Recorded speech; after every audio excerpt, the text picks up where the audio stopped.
Welcome to San Amaro, the poster child for the American dream.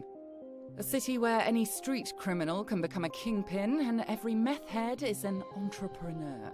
The city is in the thrall of the biggest spree of organized crime since Prohibition.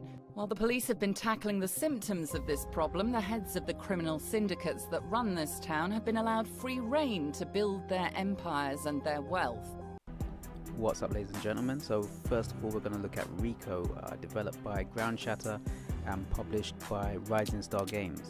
So firstly, when I saw this game originally announced for the Switch, the trailer reminded me of 13 first-person shooter that I had for the GameCube and used a similar cel-shaded art style. Rico, however, is nothing like 13 in terms of gameplay, unfortunately. Okay, so to read a slightly brief summary of what this game's about. As part of the Rico task force, your mission is clear. Get in, take down the criminals, and get out again. Sounds easy, but it's not. Procedurally generated cases mean you'll never know who or what is waiting for you. Pick your loadout, then use the element of surprise to get a tactical edge over the enemy, unlock new weapons, mission types and traits, or dive into daily play and see how high you can climb top rankings.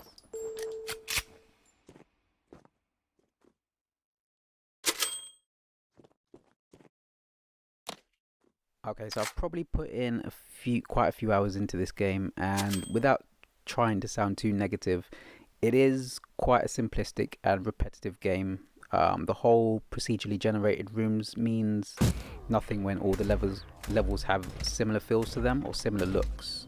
So you feel like you're just playing the same thing over and over, even if the rooms are dotted around differently on the maps. The controls can be quite fiddly at times. I found myself having to go into the options settings and try to tweak it every now and again, but at least that's a good thing that you can do that. But yeah, I found it really fiddly to try and get to terms with the aiming. Now this game does use motion controls, which is a good idea that it can use that. However, I can't recommend the motion controls at all. They just don't work. It feels broken, it feels sluggish, it's unresponsive, and it's just not good.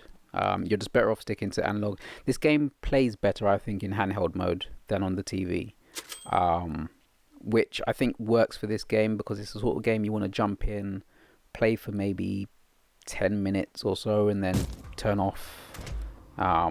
There's just not much to it. It can be challenging once you start getting through the story mode. And if you die, then you'll lose all your weapons and everything that you've sort of gained for your to customize your guns, and then you go back to the start and lose everything. This game can be played with a friend, so either online or locally. But would I recommend it? I don't know. I mean, it depends on what sort of game you're after. As I said, it's a very repetitive game. There's not much to it. It's basically going from room to room, kicking down the doors, clearing one room of all the enemies, collecting evidence, and then moving on to the next room. So that does get quite repetitive. It's cool at first. It does feel cool at first, but then it does get repetitive. And with the sort of dodgy controls, it does make the game feel less fun than it should. For $17.99 as well, I don't know if I could recommend anyone sort of buying this game for that price. If it was maybe £5 or less, then yeah, sure. But for $17.99, I think it's a little bit too much for this type of game, especially with all the sort of problems that this game has. So yeah, so that's Rico on the Nintendo Switch. Yeah, if you've bought the game, then leave your comments below. Let me know what you think about it. But yeah, it wasn't one for me, I don't think.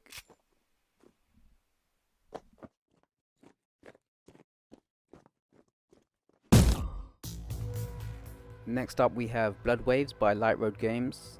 The summary says, using destroying traps, defensive barricades, and close and long-range combat weapons, repel the attacks of the living dead. Destroy zombies, get the cash, and prepare yourself for the next wave. During the break, you can buy necessary weapons, place down traps and defensive barricades, repair the traps survived in the previous wave, and of course don't forget to check the stock of bullets and restore your health. Different types of zombies possess distinct features. There are enemies with long distance attacks as well as clever zombies that avoid certain traps. Choose the optimal strategy. For the most successful game, you will need to control expenditure of the earned resources. The time of your survival depends on it. Now this game has been released on Steam before, and if you've played it on there, you can tell that this game has had a slight downgrade for the Switch. The frame rates are a bit jagged, or jittery, should I say. It's not as smooth. It just doesn't feel as smooth or look as smooth as it does running on other consoles. Saying that though, the controls work, and I actually found myself having fun playing this one. It's another one of those games where you can play it for maybe 10-15 minutes and then switch off and play something else. But it fills that sort of void of just wanting to play something quickly. It's a shame that this game doesn't have sort of local or online multiplayer, because I feel that this is the sort of game that would need it. So that's a missed opportunity. But as I said, I did find myself having fun playing this game. It is $8.99 on the eShop, and will probably go down in the eShop sales that they always have. So if you're into the sort of staying alive survival games with waves of enemies coming at you, I would say check this one out. You know, you can sort of upgrade your character during each wave. At the end of each wave, you get a chance to upgrade your weapons, upgrade the character, and it's that sort of thing that just sort of kept me coming back anyway, to playing this game just that little bit more to see how far I could get. So yeah, Blood Waves isn't perfect, but I have had fun playing it, and it, again, like Rico, it's one of those games you can sort of put 10-15 minutes into and then just turn off. It's not gonna hold your attention for very long. But it is $8.99 on the eShop right now. If it does go down in price, I would say, you know, definitely check it out if this seems like your sort of game.